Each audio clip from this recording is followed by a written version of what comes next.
Karin said that the sign had come to her. He had sent a yellow bunting into her room, and it had perched on the picture of Jesus walking on the waters and nodded its head 3 times. "Verily, verily, I say unto you," Karin said, "many are called, but few are chosen."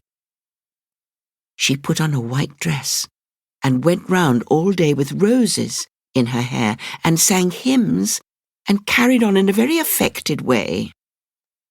She was more beautiful than ever, and I hated her. My window had been opened too. I had a picture of the guardian angel at the abyss on my wall. I had burnt as many burnt offerings and picked even more blueberries for him. And as for raising my voice in the wilderness, I had been just as disobedient as she in order to get divine forgiveness.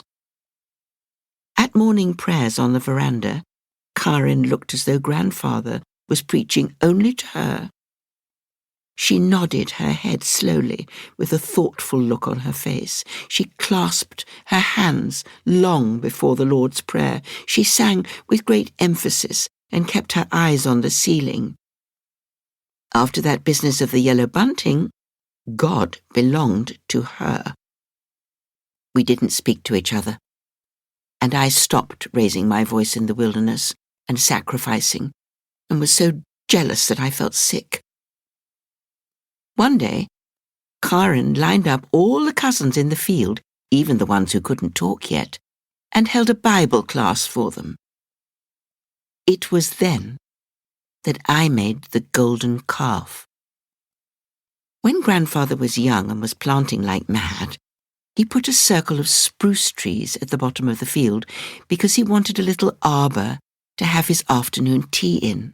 The spruce trees grew and grew until they were huge and black, and their branches got all tangled up with each other.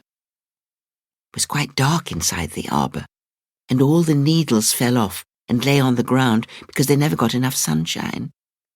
Nobody wanted to have tea there any longer, but preferred to sit under the laburnum or on the veranda.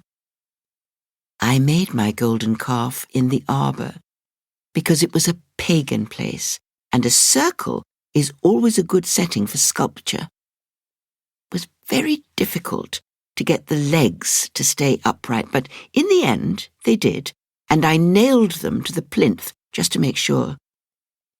Sometimes I stood still, listening for the first rumble of the wrath of God, but so far he had said nothing. His great eye just looked right down into the arbor through the hole between the tops of the spruce trees. At last I got him to show some interest. The head of the calf turned out very well. I used tin cans and rags and bits of a muff and tied the lot together with string. If you stood a little way away and screwed up your eyes, the calf really did shine like gold in the darkness, particularly round its nose. I became more and more interested in it and began to think more and more about the calf and less about God. It was a very good golden calf. Finally, I put a circle of stones round it and collected dry twigs for a burnt offering. Only when the burnt offering was ready to light did I begin to feel afraid again, and I stood completely still and listened. God kept completely quiet. Perhaps he was waiting for me to take out the matches. He wanted to see if I really would do something so awful as to sacrifice the golden calf, and even worse, dance in front of it afterwards.